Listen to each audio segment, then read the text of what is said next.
Welcome to Dweller of the Dark. We are a channel honoring the yellowed and blackened bones of many prominent authors. We will be digging up several obscure, strange, and forgotten authors who influenced many of the great horror, science fiction, and fantasy writers today. Comment below if you like. If you have authors that you'd like to see recognized, list them in the comments or contact our author page. Subscribe for more tales of the horrifying, obscure, strange, and forgotten. We'll have quite a collection climbing out of the tombs. If you like any of our tales, hit the like button below. You can find us on Facebook, Jeffrey LeBlanc Horror Writer, or on the official website, jeffreyleblanc.com. Also, we're noted on Amazon and Twitter. Frank Belknap Long was a writer ahead of his time. His career as a writer of horror fiction, fantasy, science fiction, poetry, gothic romance, comic books, and nonfiction saw the birth and growth of these genres.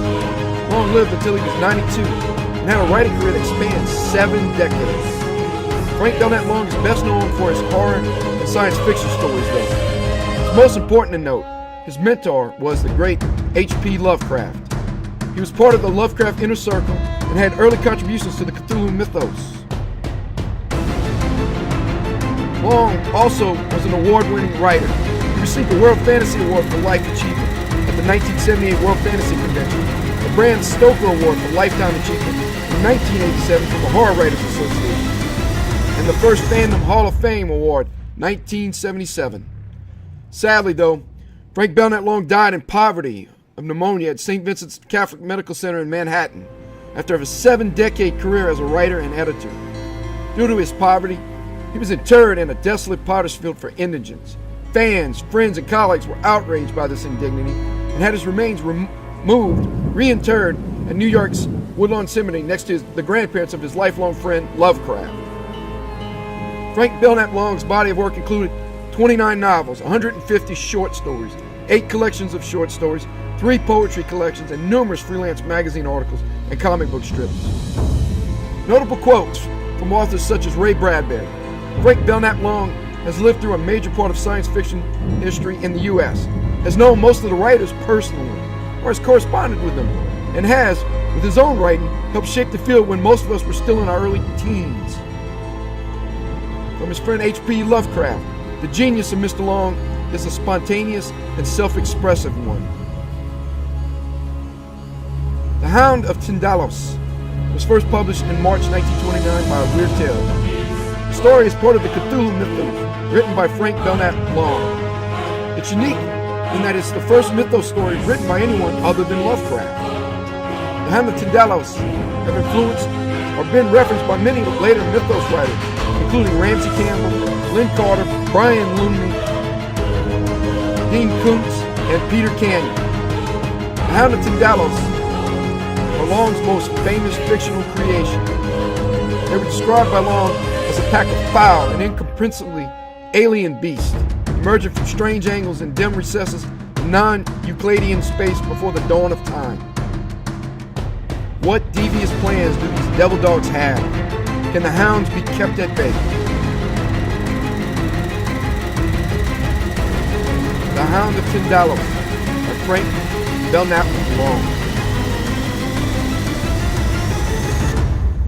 "I'm glad you came," said Chalmers. He was sitting by the window, and his face was very pale. 2 tall candles guttered at his elbow and cast a sickly amber light over his long nose and slightly receding chin. Chalmers would have nothing modern about his apartment. He had the soul of a medieval ascetic, and he preferred illuminated manuscripts to automobiles and leering stone gargoyles to radios and adding machines. As I crossed the room to the settee he had cleared for me, I glanced at his desk and was surprised to discover that he'd been studying the mathematical formula of a celebrated contemporary physicist, and that he had covered many sheets of thin yellow paper with curious geometric designs. "Einstein and John Dee are strange bedfellows," I said as my gaze wandered from his mathematical charts to the 60 or 70 quaint books that comprised his strange literary little library. Plotinus, Emmanuel Moschopoulos, St. Thomas Aquinas, Frinico de Bessy, stood elbow to elbow in the somber ebony bookcase, and chairs, table, and desk were littered with pamphlets about medieval sorcery and witchcraft and black magic and all the valiant, glamorous things that the modern world has repudiated. Chalmers smiled engagingly and passed me a Russian cigarette on a curiously carved tray. "We are just discovering now," he said, "that the old alchemists and sorcerers were 2/3 right, and that your modern biologist and materialist is 9/10 wrong." "You've always scoffed at modern science," I said, a little impatiently. "Only at scientific dogmatism," he replied. "I've always been a rebel, a champion of originality and lost causes. That is why I've chosen to repudiate the conclusions of contemporary biologists." "And Einstein?" I asked. "A priest of transcendental mathematics," he murmured reverently. "A profound, mystic and explorer of the great suspected." "Then you do not entirely despise science?" "Of course not," he affirmed. "I merely distrust the scientific positivism of the past 50 years. The positivism of Haeckel and Darwin and of Mr. Bertrand Russell. I believe that biology has failed pitifully to explain the mystery of man's origin and destiny." "Give them time," I retorted. Chalmers' eyes glowed. "My friend," he murmured, "your poem is sublime. Give them time."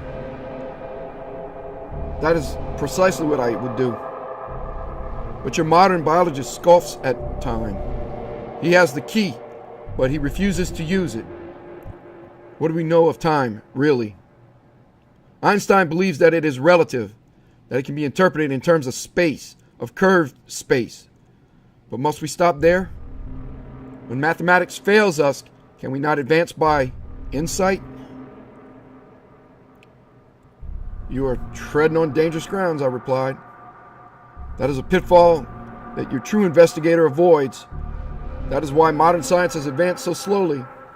It accepts nothing that it cannot demonstrate. But you, I would take hashish, opium, all manner of drugs. I would emulate the sages of the East. And then perhaps I would apprehend..." "What?" "The fourth dimension." "Theosophical rubbish. Perhaps. But I believe that drugs expand human consciousness. William James agreed with me. And I've discovered a new one." "A new drug?" "It was used centuries ago by Chinese alchemists, but it's virtually unknown in the West. Its occult properties are amazing. With its aid and the aid of my mathematical knowledge, I believe that I can go back through time." "I do not understand." "Time is merely our imperfect perception of a new dimension of space. Time and motion are both illusions. Everything that has existed from the beginning of the world exists now. Events that occurred centuries ago on this planet continue to exist in another dimension of space. Events that will occur centuries from now exist already. We cannot perceive their existence because we cannot enter the dimension of space that contains them.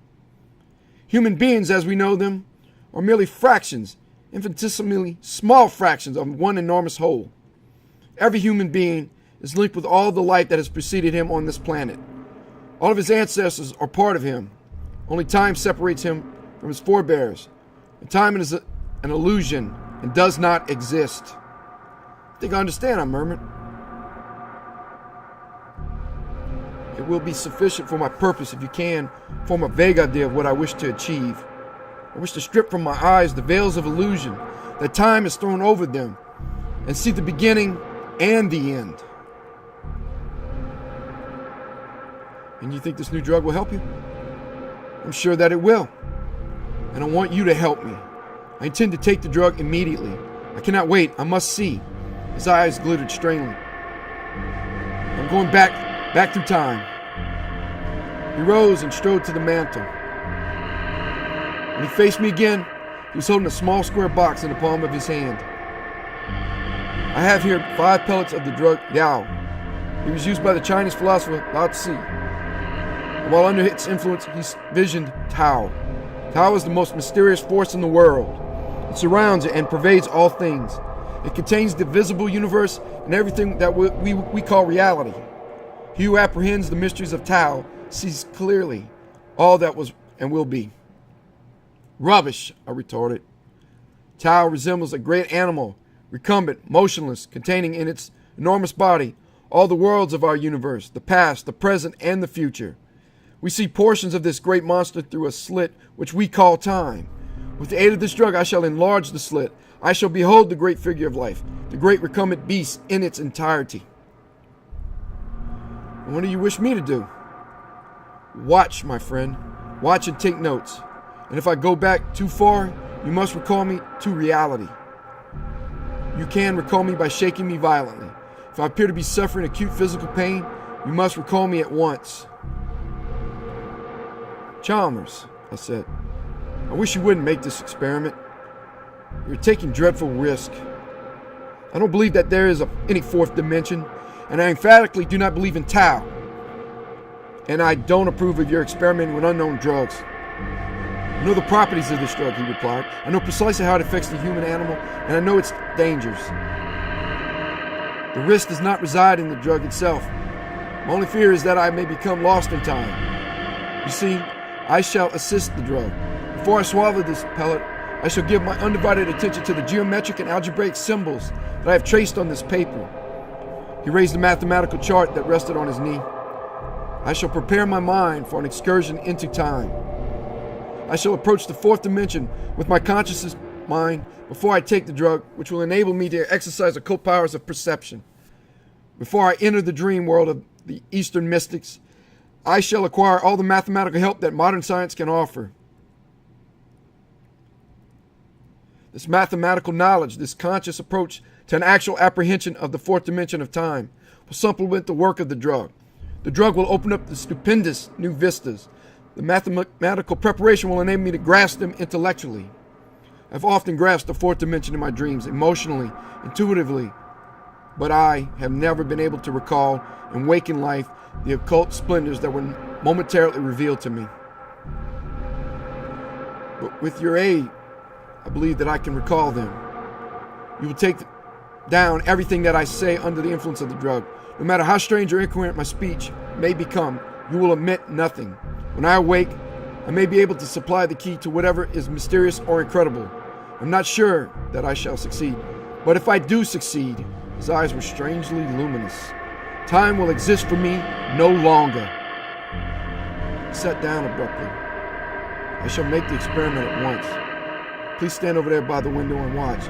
Have you a fountain pen? I nodded gloomily and removed the pale green Waterman from my upper vest pocket. And a pad, Frank?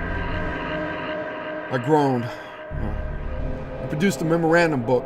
I emphatically disapprove of this experiment, I muttered. You're taking a frightful risk. Don't be asinine, old woman, he admonished. Nothing you can say will induce me to stop now.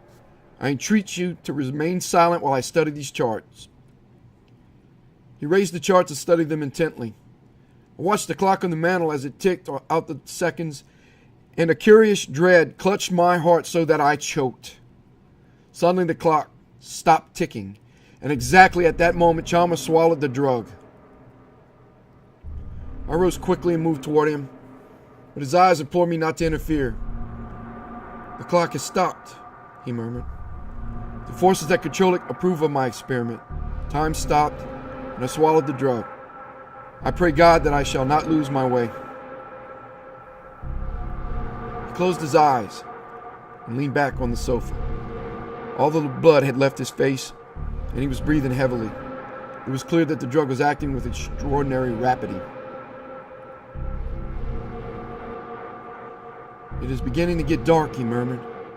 Write that. It is beginning to get dark, and the familiar objects in the room are fading out.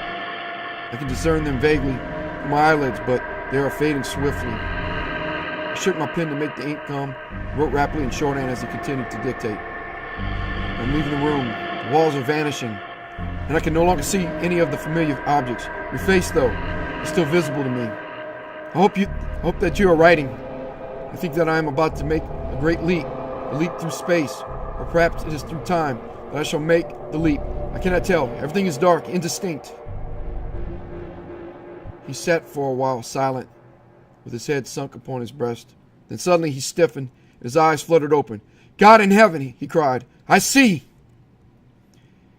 He was straining forward in his chair, staring at the opposite wall, but I knew that he was looking beyond the wall and that the objects in the room no longer existed for him. "Chalmers," I cried. "Chalmers, shall I wake you?" "Do not," he shrieked. "I see everything. All of the billions of lives that preceded me on this planet are before me at this moment. I see men of all ages, all races, all colors. They are fighting, killing, building, dancing, singing. They are sitting about rude fires on lonely gray deserts and flying through the air in monoplanes. They are riding the seas in bark canoes and enormous steamships. They are painting bison and mammoths on the wall of dismal caves and covering huge canvases with queer, futuristic designs. I watch the migrations from Atlantis. I watch the migrations from Lemuria. I see the elder races, a strange horde of black dwarfs overwhelming Asia, and the Neanderthals, with lowered heads and bent knees, ranging up slinging across Europe. I watch the Achaeans streaming into the Greek islands and the crude beginnings of Hellenic culture. I'm in Athens, and Pericles is young. I'm standing on the soil of Italy. I assist in the Sabines. I march with the imperial legions. I tremble with awe and wonder as the enormous standards go by, and the ground shakes with the tread of the victorious Hastati. 1,000 naked slaves grovel before me as I pass in a litter of gold and ivory drawn by night, black oxen from Thebes, and flower girls scream, "Ave Caesar," as I nod and smile. I am myself a slave on a Moorish galley. I watch the erection of a great cathedral. Stone by stone it rises, and through months and years I stand and watch each stone as it falls into place.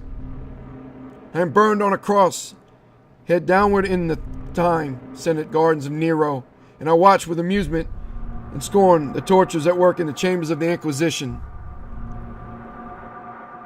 I walk in the holiest sanctuaries, enter the temples of Venus, and I kneel in adoration before the Magnum Mater, and I throw coins on the bare knees of the sacred courtesans who sit with veiled faces in the groves of Babylon. I creep into an Elizabethan theater, and with the stinking rabble about me, I applaud the Merchant of Venice. I walk with Dante through the narrow streets of Florence. I meet the young Beatrice, and the hem of her garment brushes my sandals as I stare in rapture. I am a priest of Isis, and with magic astounds the nations. Simon Magus kneels before me, imploring my assistance, and Pharaoh trembles when I approach. In India, I talk with the masters and run screaming from their presence, for their revelations are as salt on wounds that bleed. I perceive everything simultaneously. I perceive everything from all sides. I'm part of all teeming billions about me. I exist in all men, and all men exist in me. I perceive the whole of human history in a single instant, the past and the present. By simply straining, I can see farther and farther back. Now I'm going back through strange curves and angles. Angles and curves multiply about me. I perceive great segments of time through curves. There is curved time and angular time. The beings that exist in angular time cannot enter curved time. It is very strange. I'm going back and back. Man has disappeared from the earth. Gigantic reptiles crouch beneath enormous palms and swim through the loathing black waters of dismal lakes. Now the reptiles have disappeared. No animals remain upon the land, but beneath the waters, plainly visible to me, dark forms move slowly over the rotting vegetation. The forms are becoming simpler and simpler. Now they are single cells, and all about me there are angles, strange angles, that have no counterparts on the earth. I'm desperately afraid. There is an abyss, a being which man has never fathomed. I stared. Chalmers had risen to his feet, and he was gesticulating helplessly with his arms. I am passing through unearthly angles. I am approaching. Oh, the burning horror of it. "Chalmers," I cried. "You wish me to interfere?" He brought his right hand quickly before his face, as though to shut out a vision unspeakable. "Not yet," he cried. "I will go on. I will see what lies beyond." A cold sweat streamed from his forehead, and his shoulders jerked spasmodically. "Beyond life there are," his face grew ashen with terror, things that I cannot distinguish. They move slowly through angles. They have no bodies. They move slowly through outrageous angles. It was then that I became aware of the odor in the room. It was pungent, indescribable odor, so nauseous that I could scarcely endure it. I stepped quickly to the window and threw it open. When I returned to Chalmers and looked into his eyes, I nearly fainted. "I think they have scented me," he shrieked. "They are slowly turning toward me." He was trembling horribly. For a moment he clawed at the air with his hands.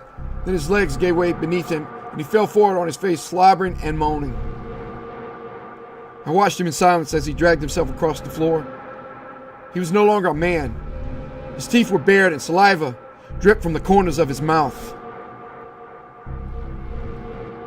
"Chalmers!" I cried. "Chalmers, stop it! Stop it! Do you hear?" As if in reply to my appeal, he commenced to utter hoarse, convulsive sounds which resembled nothing so much as the barking of a dog, and began a sort of hideous writhing in a circle about the room. I bent and seized him by the shoulders. Violently, desperately, I shook him. He turned his head and snapped at my wrist. I was sick with horror, but I dared not release him for fear that he would destroy himself in a paroxysm of rage. "Chalmers," I muttered, "you must stop that. There's nothing in the room that can harm you. Do you understand?" I continued to shake and admonish him, and gradually the madness died out of his face. Shivering convulsively, he crumpled into a grotesque heap on the Chinese rug. I carried him to the sofa and deposited him upon it. His features were twisted in pain, and I knew that he was still struggling dumbly to escape from abominable memories. "Whiskey," he muttered. "You found a flask in the cabinet by the window, upper left-hand drawer." When I handed him the flask, his fingers tightened about it until the knuckles showed blue. "You nearly got me," he gasped. He drained the stimulant in moderate gulps, and gradually the color crept back into his face. "That drug was the very devil," I murmured. "It wasn't the drug," he moaned. His eyes no longer glared insanely, but he still wore the look of a lost soul. "They scented me in time," he moaned. "I went too far." "What were they like?" I said, to humor him. I leaned forward and gripped my arm. He was shivering horribly. "No words in our language can describe them," he spoke in a hoarse whisper. "They are symbolized vaguely in the myth of the fall, and in an obscene form, which is occasionally found engraved on ancient tablets. The Greeks had a name for them, which veiled their essential foulness. The tree, the snake, and the apple. These are the vague symbols of a most awful mystery." His voice had risen to a scream. "Frank! Frank! Terrible and unspeakable deed was done in the beginning, before time. The deed, and from the deed." He had risen, was hysterically pacing the room. "The seeds of the deed move through angles and dim recesses of time. They are hungry and athirst." "Chalmers," I pleaded. "We are living in the third decade of the 20th century. They are lean and athirst," he shrieked. "The Hounds of Tindalos." "Chalmers, shall I phone for a physician?" "Physician cannot help me now. They are horrors of the soul, and yet—" He hid his face in his hands and groaned. "They are real, Frank. I saw them for a ghastly moment. For a moment I stood on the other side. I stood on the pale gray shores beyond time and space, in an awful light that was not light, in a silence that shrieked. I saw them. All the evil in the universe was concentrated in their lean, hungry bodies. Or had they bodies? I saw them only for a moment. I cannot be certain. But I heard them breathe. Indescribably, for a moment, I felt their breath upon my face. They turned toward me, and I fled screaming.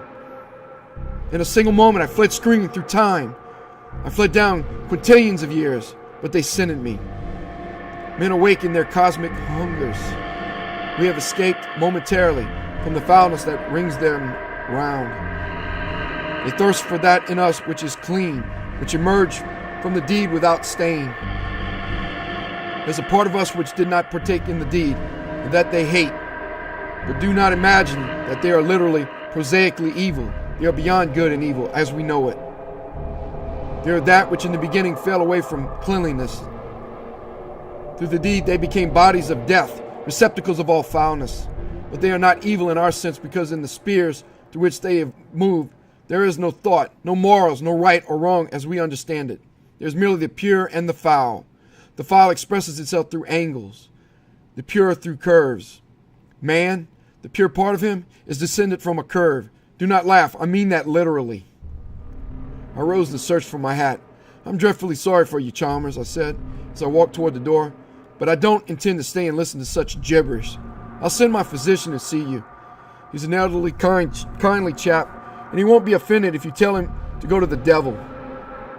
But I hope you'll respect his advice. A week's rest in a good sanitarium should benefit you immeasurably. I heard him laughing as I descended the stairs, but his laughter was so utterly mirthless that it moved me to tears. 2.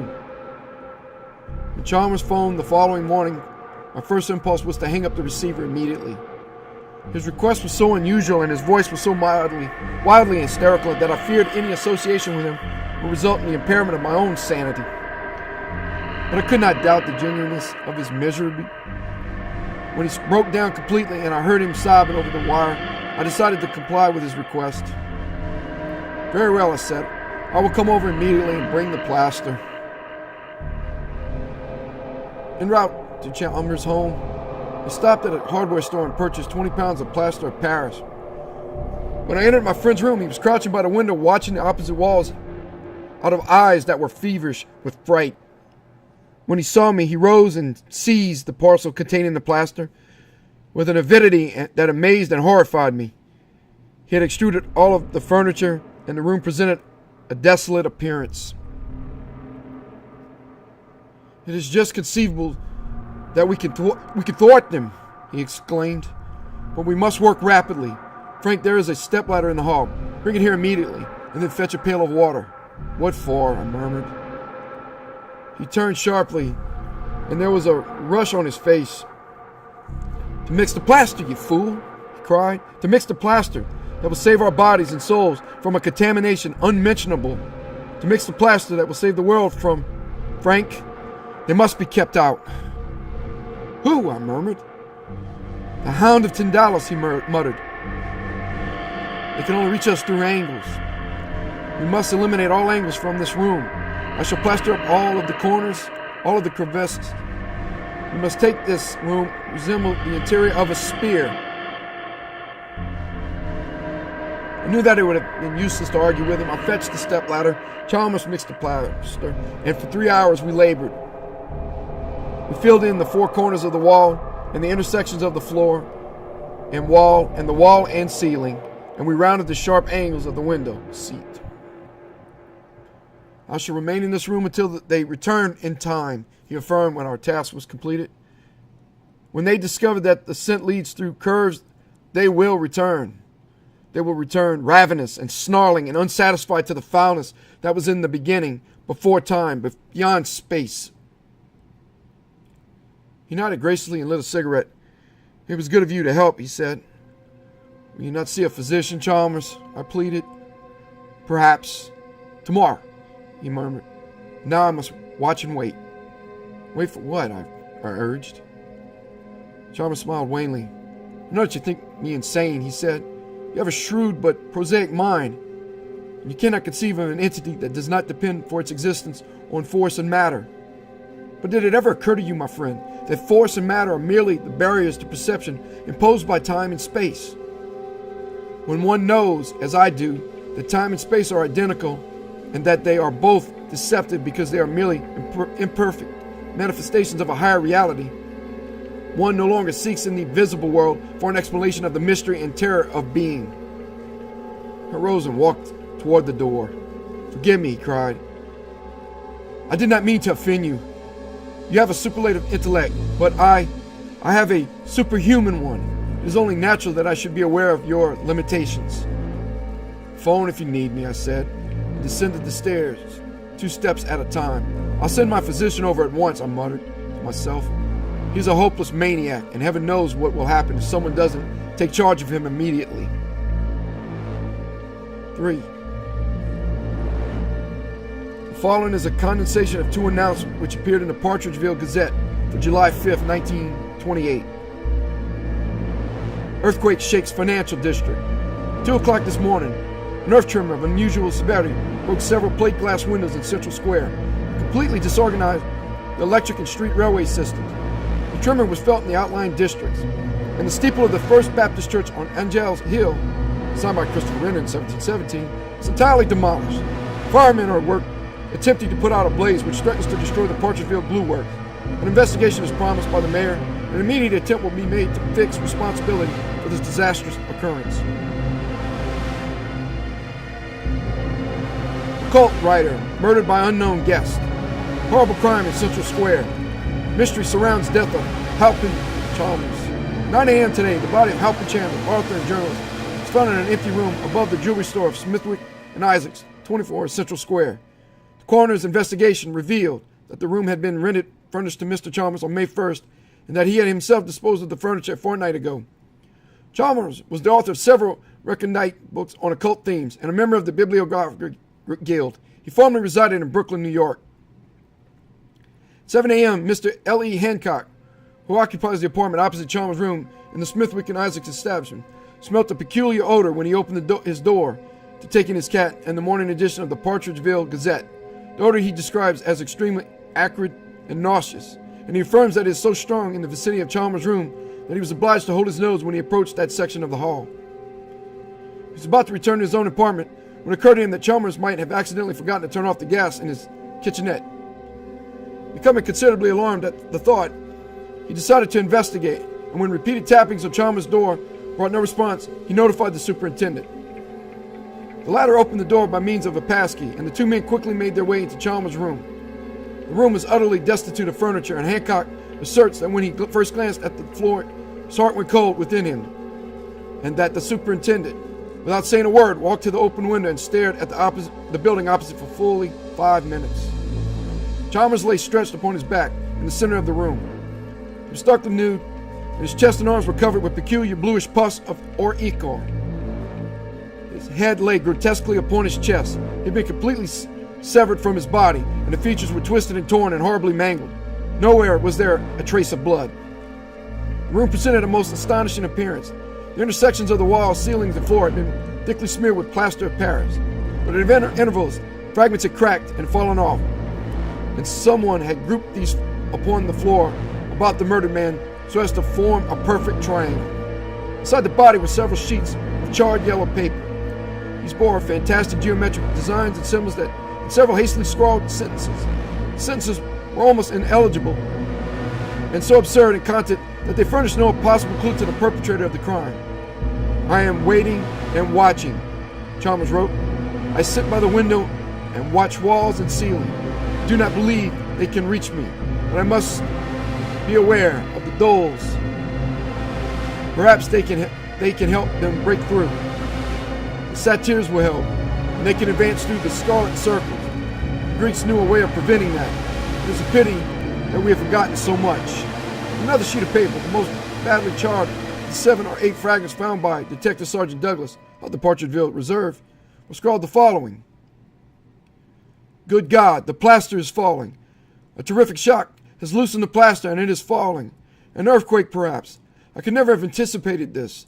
It is growing dark in the room. I must phone Frank. But can he get here in time? I will try. I will recite the Einstein formula. God, they are breaking through. They are breaking through. Smoke is pouring from the corners of the wall. Their tongues, ah!"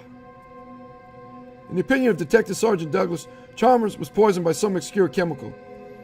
He sent specimens of the strange blue slime found in Chalmers' body to the Partridgeville Chemical Laboratories and expects the report will shed new light on one of the most mysterious crimes in recent years. That Chalmers entertained a guest on the evening preceding the earthquake is certain, for his neighbor distinctly heard a low murmur of conversation in the former's room as he passed it on his way to the stairs. Suspicion points strongly to this unknown visitor, and the police are diligently endeavoring to discover his identity. 4. Report of James Morton, chemist and bacteriologist. My dear Mr. Douglas, fluid sent to me for analysis is the most peculiar that I've ever examined. It resembles living protoplasm, but it lacks the peculiar substance known as enzymes. Enzymes catalyze the chemical reactions occurring in living cells, and when the cell dies, they cause it to disintegrate by hydrolyzation. Without enzymes, protoplasm should possess enduring vitality, immortality. Enzymes are the negative components, so to speak, of unicellular organisms, which is the basis of all life. That living matter can exist without enzymes, biologists emphatically deny. And yet the substance that you've sent me is alive and it lacks these indispensable bodies. Good God, sir, do you realize what astounding new vistas this opens up? 5. Excerpt from The Secret Watches by the late Halpin Chalmers. What if, parallel to the life we know, there's another life that does not die, which lacks the elements that destroy our life? Perhaps in another dimension, there's a different force from that which generates our life. Perhaps this force emits energy, or something similar to energy, which passes from the unknown dimension, where it is, and creates a new form of cell life in our dimension. No one knows that such new cell life does exist in our dimension. And I have seen its manifestations. I have talked with them in my room at night. I have talked with the dolls, and in dreams I have seen their maker. I have stood on the dim shore beyond time and matter and seen it. It moves through strange curves and outrageous angles. Someday I shall travel in time and meet it face to face.